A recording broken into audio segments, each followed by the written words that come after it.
welcome. So today we have the topic called chemical kinetics, which is the chemistry 12th class topic, and this is actually the new chapter that we are going to discuss today.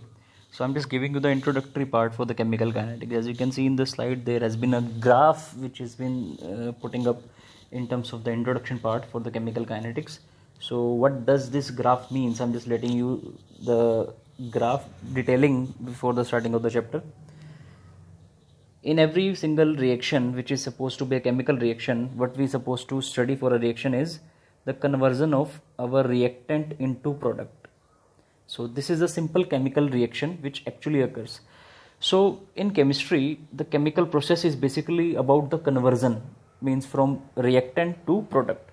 So in chemical kinetics, if I'm straight away talking about, we are discussing with the pace of the reaction. The pace, by pace I mean the rate. It is said to be the rate at which reaction is actually going to happen. So depending upon that particular rate, you can classify, or you can have so many example in chemistry or in daily life also. The reaction can be fast, the reaction can be slow, reaction can be moderate also. If I'm just taking a very simple example, like if I'm just putting up a table salt in water and we are just stirring it up, then what will happen? The immediately salt disappear. It does get dissolved in water very quickly, very effectively and very easily. So this is the example of fast reaction. Getting a point? So whenever you are putting up the particular thing into the medium, it just let the thing happen. This is the example of fast reaction. So if I'm just taking the things off out of here, and if I'm just switching to the main definition of the chemical kinetics, what chemical kinetic does mean, it actually means, like I have been mentioning out there, chemical kinetics actually signifies the study of the speed with which a chemical reaction occurs and the factors affecting. There are so many factors by which our chemical reaction gets affected. Secondly, it provides information about the feasibility. Now the word feasibility, you have read this word, learned this word in your +1 class, previous class. Feasibility means spontaneity, whether a reaction is supposed to occur or not occur. This is from the feasibility part. It does provide information about the time takes for a chemical reaction to occur. Like I mentioned, the pace actually means the rate, and whenever the word rate comes in science, it is directly proportional. It directly means is time. So this is how our chemical reaction is supposed to be occurring, and that is how we are actually going to deal with the chemical reaction part.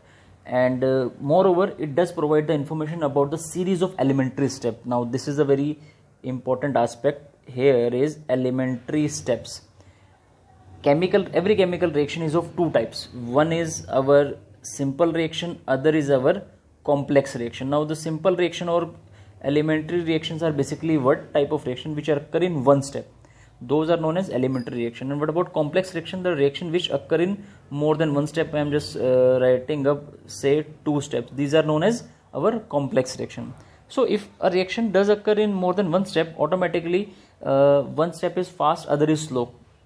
Obviously there has been a 2-pace reaction. So our rate of reaction, the part of reaction or the step of reaction which actually determines how come a reaction is occurring, which helps us to study the reaction, is the slowest step. So these are the important points that you need to write down while I'm just speaking up with you on this particular video lecture part.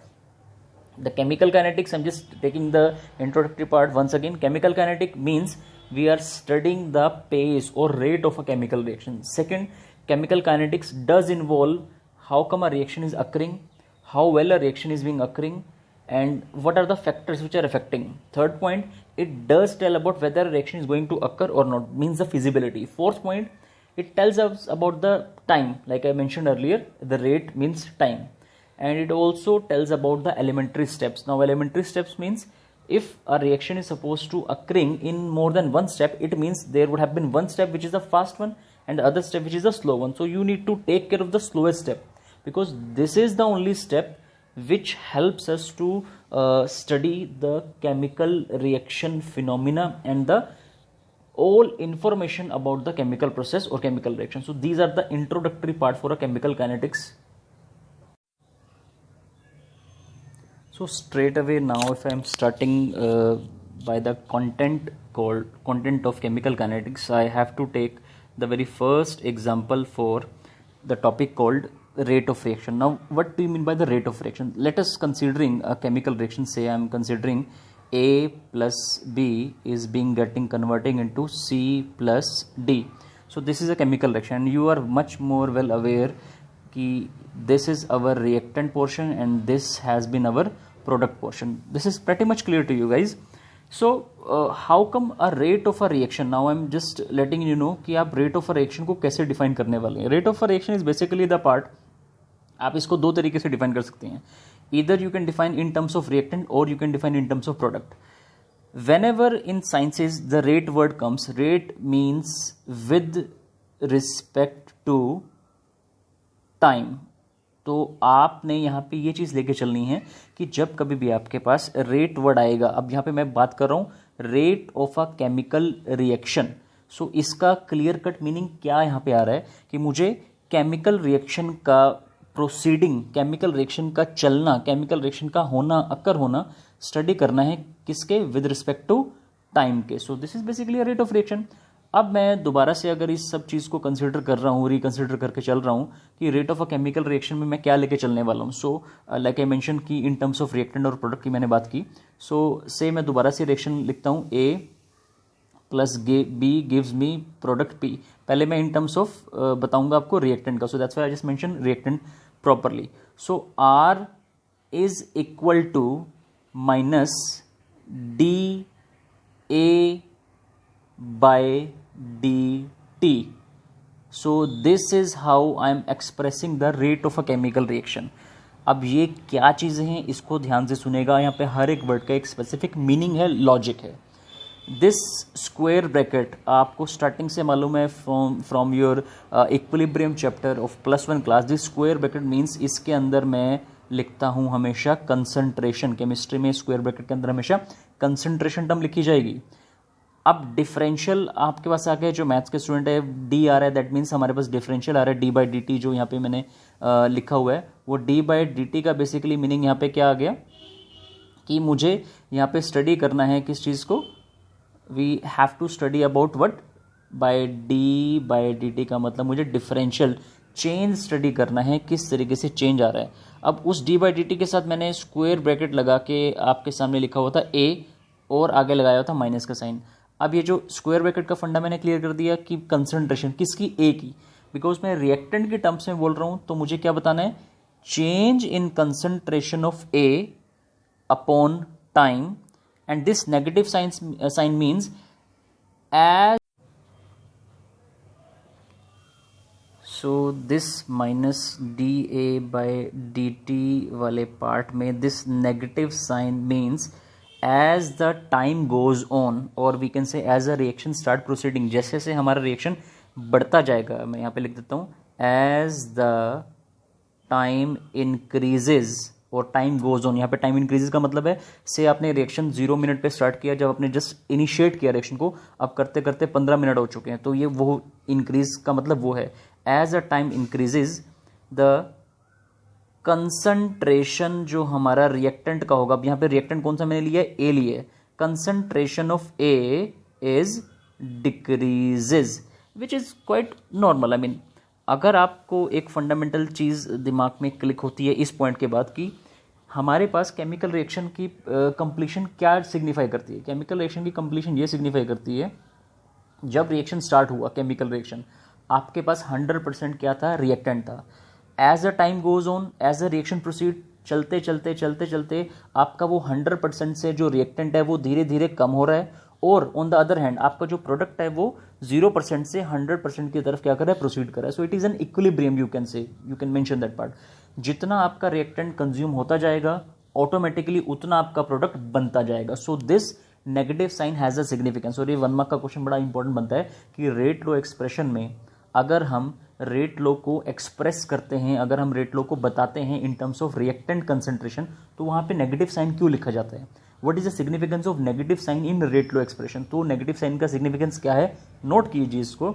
The negative sign suggest that the concentration of reactant with the passage of time keeps on decreasing, it will automatically and always being keeps on decreasing जैसे जैसे आपका time जाता रहेगा. सो this is about the rate law expression. अब मैं इसको पूरा fundamentally complete तरीके से लिख के आपको दिखाने वाला हूं, तो ट्राई कीजिएगा. How come I am just writing it up, ध्यान से इसको समझ के लिखने की ट्राई कीजिएगा अपने आप भी बाद में रिएक्शन के. सपोज मैं आप कंसिडर करके चल रहा हूं A plus B is giving me product P. अब इस इक्वेशन के लिए मुझे बोला जाए कि write a rate law expression. अब रेट ऑफ द रिएक्शन कैसे लिखेंगे, तो मैं इसमें लिखूंगा R is equal to minus D A by D T और R is equal to minus D B by D T. अब ये दो अलग अलग चीजें क्यों और इनका मतलब क्या है.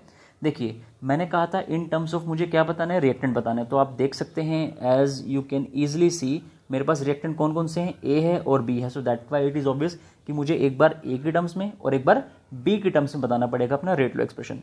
तो पिछले वाले कंसेप्ट को मैंने यूज किया. R signifies rate of the reaction which is equivalent to minus negative sign. मैं बता चुका हूं कि नेगेटिव साइन का मैंने दोनों जगह पे इस्तेमाल क्यों किया, क्योंकि कंसंट्रेशन रिएक्टेंट की डिक्रीज होगी. डिफरेंशियल का मैंने इस्तेमाल क्यों किया, बिकॉज डिफरेंशियल का इस्तेमाल करने पर मुझे पता लग रहा है कि टाइम के पास होने से चेंज जो है कंसंट्रेशन के अंदर वो आएगा. So this is how rate of the reaction in terms of reactant can be written. तो अब इसका अपोजिट करते हैं, बात करते हैं इन टर्म्स ऑफ प्रोडक्ट जानने की. अब प्रोडक्ट के लिए मैं क्या करूंगा, सपोज यहाँ पे I am just taking up the example now. Say A plus B now giving me C plus D. मैंने क्या चेंज किया, प्रोडक्ट P की जगह उसको क्लैरिफाई करके C प्लस डी लिख दिया. अब सेम वे R में यहाँ पे लिखूंगा अपना रेट ऑफ द रिएक्शन के लिए. अब यहाँ पे प्लस, अब आपको माइंड में क्लिक हो जाएगा why the sign plus has been there. अगर रिएक्टेंट के लिए माइनस था क्योंकि वो कम हो रहे थे, तो प्रोडक्ट के लिए प्लस आएगा. या फिर आप कोई भी साइन मत लगाइए, उसका मतलब ही प्लस होगा क्योंकि वो टाइम के साथ साथ कंसंट्रेशन बढ़ रहा है, इंक्रीज हो रहा है. तो क्या आएगा, एग्जैक्टली आप सही सोच रहे हैं, d concentration of C by D T. और अगर मैं डी की टर्म्स में इसको रिप्रेजेंट करूंगा तो क्या आएगा, d capital D concentration by D t. So this is how my rate of the reaction can be expressed in terms of reactant which I explained earlier and in terms of product which I just explained in front of you. So this is how your rate of the reaction can be written.